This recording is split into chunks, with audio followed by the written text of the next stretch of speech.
নমস্কার, আমি নিবেদিতা। শুধুই গল্প নিবেদিতা চ্যানেলে আমার সকল শ্রোতা বন্ধুকে স্বাগত জানাই। অনুগ্রহ করে চ্যানেলটি সাবস্ক্রাইব করবেন। গল্পটি ভালো লাগলে লাইক ও শেয়ার করবেন। আপনার একটি লাইক আমার কাছে অশেষ মূল্যবান। আপনার একটি সাবস্ক্রিপশন আমাকে পরের গল্প লিখতে উৎসাহিত করে। আপনাদের অমূল্য মতামত জানাতে অবশ্যই ভুলবেন না। আমার আজকের নিবেদন একটি ছোট গল্প, পণ। আসুন গল্পটি শোনা যাক। লজ্জা করে না তোমার? বলছো মাছের ঝোল গরম করে দিতে। কেন গো?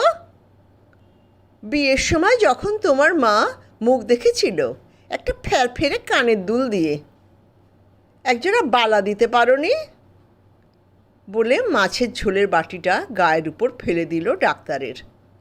ছি, কি লজ্জা! এ কেমন ভাষা?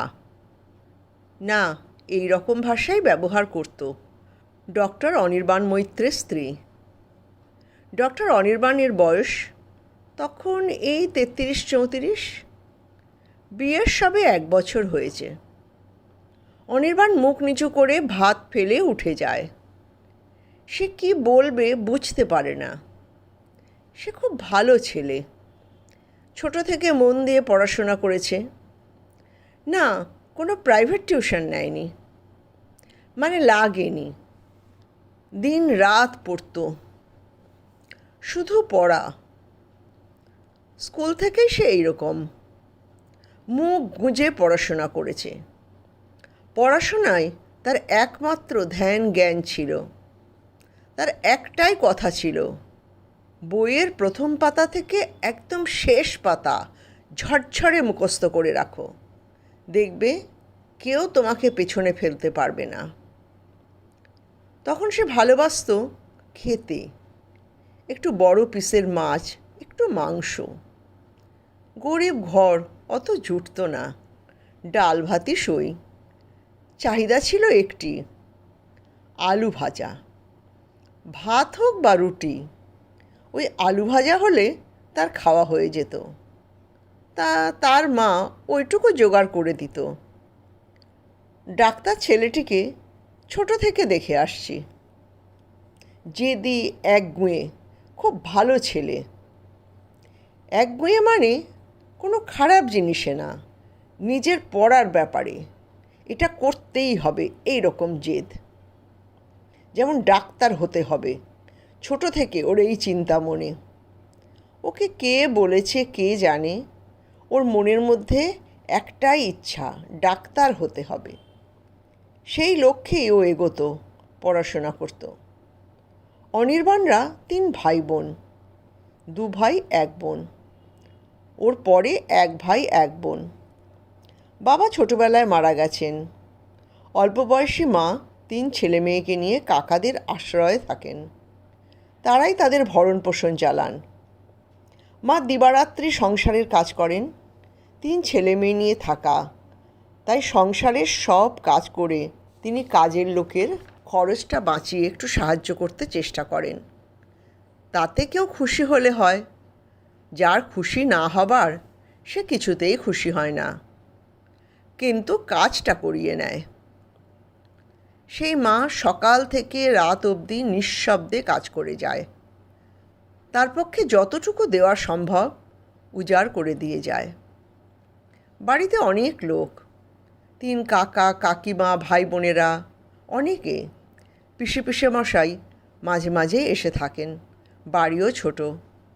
তার মধ্যে অনির্বাণ পড়ে যায় নিবিষ্ট চিত্তে। ঘরের কোনো কোণে বাড়িতে একটা গলি মতো আছে, প্রচণ্ড গরম, সেইখানে বসে এসে পড়ে যাচ্ছে।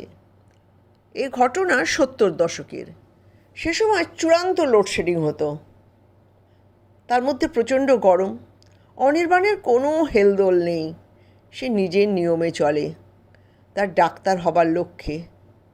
এবং বলতে নেই, সে হায়ার সেকেন্ডারি খুব ভালোভাবে পাশ করে জয়েন্ট এন্ট্রান্সেও ভালো রেজাল্ট করে ডাক্তারিতে সুযোগ পেল। অনির্বাণের মা খুব খুশি, ছেলে ডাক্তার হবে, মায়ের অগ্নি পরীক্ষাও সফল হবে। ডাক্তারিতে অনির্বাণ আরও মন দিয়ে পড়তে লাগলো। সে ভোরবেলা উঠে পড়াশোনা করে, খেয়ে কলেজে চলে যায়। তাদের অত পয়সা নেই যে কলেজ ক্যান্টিনে খাবে, তাই সে পেট ভরে ভাত খেয়ে বেরিয়ে যায়।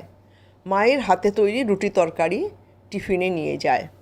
সেই সন্ধ্যাবেলা ফেরা, একটু ঘুমিয়ে নিয়ে আবার পড়াশোনা শুরু, প্রায় অর্ধেক রাত অবধি। এই করে করে একটি ছেলে দাঁড়িয়েছে, সে গোল্ড মেডেল পেয়েছে। ডাক্তারি পাশ করে হাউস স্টাফশিপ শেষ করে সে একটি সরকারি চাকরি পায় গ্রামাঞ্চলে, অনেক ভিতরে। সেই তার বাড়ির বাইরে থাকা শুরু হলো, একটি প্রত্যন্ত গ্রামে। তখন এইরকমই নিয়ম ছিল, 2 বছর গ্রামেই চাকরি করতে হতো। সেই হেলথ সেন্টারে হয়তো কোনো সুবিধা নেই, একজন নার্স থাকতো। হেলথ সেন্টারের সঙ্গে একটি কোয়ার্টার থাকতো, সেটি হয়তো মাটির ঘর, খড়ের চাল। সেইখানেই সেই ডাক্তারটি ঢাল নেই তলোয়ার নেই নিধিরাম সর্দারের মতো কাজ করত। তাকে সমস্ত অসুখের ট্রিটমেন্ট করতে হতো, সে হয়তো সাপে কাটা থেকে ডেলিভারি করানো পর্যন্ত। এইভাবে কঠোর পরিশ্রমের পর সে আবার কলকাতায় আসে। এইবারে সে হায়ার স্টাডিজের জন্য পরীক্ষা দেয় এবং মেডিসিনের স্পেশালিস্ট হয়। পাশ করার পর সে আবার চাকরি নেয় এবং প্রাইভেট প্র্যাকটিসও করতে থাকে। ধীরে ধীরে তার নাম ছড়িয়ে পড়তে থাকে। এটা 80-র দশকের কথা, শেষের দিক। তখন তো এখনকার মতন টাকা ছিল না। ডাক্তারের যখন এই 32-33 বছর বয়স, তখন তাদের কাকা বলল, এবার বিয়ে করো। ডাক্তার তো কোনো দিন বই থেকে মুখ তোলেনি, তাই প্রেম করাও হয়ে ওঠেনি। কাকা মেয়ে দেখলো, পছন্দ করলো। মেয়ে বেশ সুন্দরী। বিয়ে ঠিক হলো, দেনা পাওনার কথাও হলো। ডাক্তার বলেছিল, আমার কিছু চাই না, আমি রেজিস্ট্রি ম্যারেজ করব। কিন্তু মেয়ের বাড়ির লোকেদের খুব আপত্তি। তাদের বাড়ির বড় মেয়ে, তারা চায় জাঁকজমক করে বিয়ে হোক। অনির্বাণের সেই জাঁকজমক করার ক্ষমতা নেই। মেয়ের বাবা তখন জাদুকে ঝাঁপি নিয়ে আসলেন। তিনি বললেন, আমি তোমাকে পণ দেব, তুমি তাই দিয়ে বউ ভাত করবে। অনির্বাণ রাজি ছিল না, কাকার মধ্যস্থতায় রাজি হলো। কাকা পণে রাজি হলো, সেই পণেই হলো বউ ভাত। বউ হয়তো আশা করেছিল, পণ নিয়েই যখন বিয়ে হচ্ছে তখন সেও আশীর্বাদে একজোড়া বালা পাবে। তার বাপের বাড়ির অবস্থা ভালো, সেখানে অনেক গয়না পেয়েছে। তাও মানুষের আশার তো কোনো শেষ নেই। সেই রাগ সে পুষে রেখেছে। এমনিতেও সে ভালো করে কোনো দিন শাশুড়ি, দেওর, ননদ বা বাড়ির অন্যান্য লোকের সঙ্গে কথাবার্তা বলে না। বাড়িটা তো একান্নবর্তী, সবাই ভাবতো সে নাকুচু, তাই সবাই তাকে এড়িয়ে চলত। সে বেশি দিন একসাথে থাকতেও পারেনি। সে অনির্বাণকে এই পণ নেওয়ার জন্য খুব খোঁটা দিত। অনির্বাণ একটু গোবেচারা টাইপের ছেলে, সে খুব একটা প্রতিবাদ করতে পারত না। সে তার কাকার উপর রাগ করত, ভাবত কাকার জন্যই তার আর তার মায়ের এত হেনস্থা। তাই তার বউ যখন বলল আলাদা থাকবো, তখন সেও আলাদা হয়ে গেল। এইখানেই একদিন দুপুর 3টে নাগাদ যখন অনির্বাণ হাসপাতাল থেকে এসে ভাত খাচ্ছিল, তখন বলে ফেলেছিল মাছের ঝোলটা একটু গরম করে দিতে, এই তার অপরাধ। তখন তো মাইক্রো ওভেন ছিল না, আবার গ্যাস জ্বালাতে হবে। তার বউ স্নেহা রাগ করে অনির্বাণের গায়ে বাটিশুদ্ধ মাছের ঝোলটা ছুঁড়ে মারে আর এই কথাগুলো বলে। অনির্বাণ জানে কথাটা সত্যি, পণ নেওয়া হয়েছিল, কিন্তু ওর হাতে তো কোনো কিছু ছিল না। ওর কাকার কথাতেই সব হয়েছে। অক্ষম রাগে ও মেনে নিয়েছে। ওর হাতে কিছু নেই, ও বউয়ের মুখের উপর প্রতিবাদও করতে পারে না, 2 কথা শোনাতেও পারে না। ওর ধাতে এসব নেই। চুপ করে উঠে গা হাত পা পরিষ্কার করে শুয়ে পড়ে। যত দিন গেছে অনির্বাণ অনেক নামী ডাক্তার হয়েছে। বউয়ের গা সোনায় প্রায় মুড়ে গেছে। প্রতি পুজো, পয়লা বৈশাখ, ধনতেরাস ভারী ভারী গয়না গড়ায়।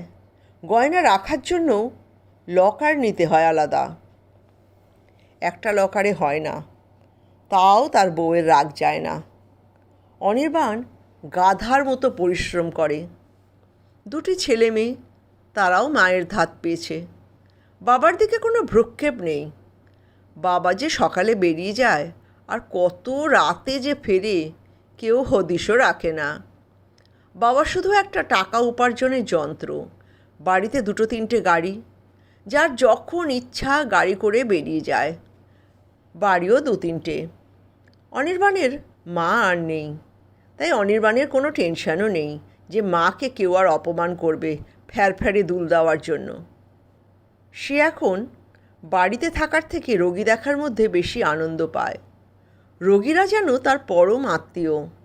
তাদের সঙ্গে গল্প করে, তাদের বাড়ির খবর নেয়। তার মেয়ে ছেলে সবার বিয়ে হয়ে গেছে, তারা ভালো আছে। শুধু অনির্বাণের ঘাট থেকে পণের বোঝা নামেনি। অনির্বাণ প্রায় বৃদ্ধ বয়সেও কলুর বলদের মতো পণের বোঝা বয়ে নিয়ে চলেছে।